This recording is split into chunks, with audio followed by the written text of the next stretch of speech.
YS కుటుంబంలో చిచ్చు పెట్టడానికి పచ్చ మీడియా కాచుకూర్చుంది. షర్మిల ఎంత మౌనంగా ఉన్నా ఏబిఎన్ రాధాకృష్ణ నిప్పు రాజేస్తున్నారు. వైఎస్ఆర్ తెలంగాణ పార్టీ అధ్యక్షురాలు వైఎస్ షర్మిల తన రాజకీయ భవిష్యత్పై ప్రణాళికాబద్ధంగా వ్యవహరిస్తున్నారు.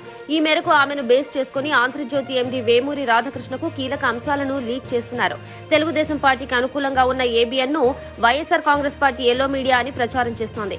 అలాంటి మీడియా ఇప్పుడు జగన్ ను షర్మిల మధ్య కుట్రపూరితంగా కలహాలు రేపే వార్తలు రాస్తోంది. షర్మిల లీక్స్ అంటూ కీలక సమాచారం చేస్తూ ఏపీ రాజకీయాల్లో ఎల్లో మీడియా దుష్ప్రచారం చేస్తోంది. తన సోదరుడిపై షర్మిల తిరుగుబాటు చేసి తెలంగాణలో కొత్త రాజకీయ పార్టీని తెరపైకి తీసుకురావాలని యోచిస్తున్నారనే వార్తలను మొదట ప్రచురించింది ఆంధ్రజ్యోతి. తెలంగాణలో పాదయాత్ర చేపట్టాలనే ఆలోచనలో ఉన్నట్లు కూడా ఏబిఎన్ ఆంధ్రజ్యోతి మొదట ప్రచురించింది. అదేవిధంగా షర్మిలతో మొదటి ఇంటర్వ్యూ చేసింది ఏబిఎన్ ఆంధ్రజ్యోతి ఎండీ రాధాకృష్ణ. తన ఓపెన్ హార్ట్ విత్ ఆర్కే కార్యక్రమంలో ఆమెతో ముఖాముఖిగా మాట్లాడారు. తాజాగా షర్మిల ఏపీ పాలిటిక్స్ ప్లే చేస్తున్నారంటూ రాధాకృష్ణ మరోసారి విషం చిమ్ముతున్నారు. ఇందులో భాగంగానే షర్మిల కాంగ్రెస్ తో చేతులు కలిపారని, అక్కడ పార్టీకి సారథ్యం వహించడానికి ఆంధ్రప్రదేశ్ కు వెళ్లడానికి హైకమాండ్ ఆమెను అభ్యర్థిస్తుందని ఆంధ్రజ్యోతికి లీక్ పేరిట వైఎస్ కుటుంబాన్ని చీల్చే ఎత్తుగడను చేస్తున్నట్లు సమాచారం.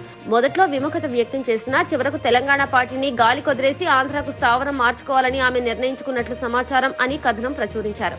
ఈ పరిణామాలన్నీ షర్మిల తన ప్రణాళికను ఎప్పటికప్పుడు ఆంధ్రజ్యోతికి లీక్ చేస్తున్నట్లుగా రాధాకృష్ణ దుష్ప్రచారం చేయడం గమనార్హం. షర్మిలను ఆంధ్ర రాజకీయాల్లోకి రాకుండా చేసేందుకే జగన్ ప్రయత్నిస్తున్నారంటూ సోమవారం కూడా ఆంధ్రజ్యోతి మరో కథనాన్ని ప్రచురించింది. ఆ నివేదిక ప్రకారం షర్మిల ఆంధ్రప్రదేశ్ లోకి ప్రవేశించడం, ఆంధ్ర కాంగ్రెస్ బాధ్యతలు చేపట్టడంపై జగన్ ఆందోళన చెందుతున్నారని, ఇది వైఎస్ఆర్సీపీలో పెద్ద దుమారాన్ని రేపుతుందని వండి వార్చారు. మంగళగిరి ఎమ్మెల్యే ఆళ్ల రామకృష్ణారెడ్డి తన రాజకీయ యాత్రలో షర్మిలతో పాటు ఉంటానని ప్రకటించగా ఆమెతో పాటు మరికొంతమంది చేరనున్నారు. 2014లో కాంగ్రెస్ ఘోర పరాజయం తర్వాత వైఎస్ఆర్సీపీలోకి వెళ్లిన పాతకాలపు కాంగ్రెస్ నేతలు, క్యాడర్ షర్మిల పగ్గాలు చేపడితే మళ్లీ కాంగ్రెస్ లో చేరే అవకాశం ఉందని కథనంలో వివరించారు. జగన్ మామ తిరుమల తిరుపతి దేవస్థానం మాజీ చైర్మన్ వైవి సుబ్బారెడ్డిని ఎమ్మెల్యేగా షర్మిల వద్దకు పంపి ఆంధ్ర రాజకీయాల్లోకి రావద్దని, అది వైఎస్ఆర్ కుటుంబ ప్రతిష్టను దెబ్బతీస్తుందని ఆమెను అభ్యర్థించారని రాధాకృష్ణ కథనంలో రాశారు.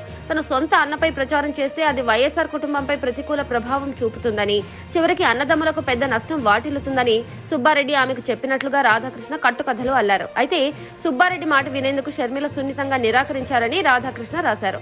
షర్మిల సుబ్బారెడ్డి మధ్య జరిగిన సంభాషణ, వారి భేటీ గురించి ఆంధ్రజ్యోతికి మాత్రమే సమాచారం ఉందంటూ పేర్కొనడం వెనుక పెద్ద కుట్ర ఉన్నట్లు తెలుస్తోంది. షర్మిల లీక్స్ పేరిట రాధాకృష్ణ దుష్ప్రచారం మొదలుపెట్టారు.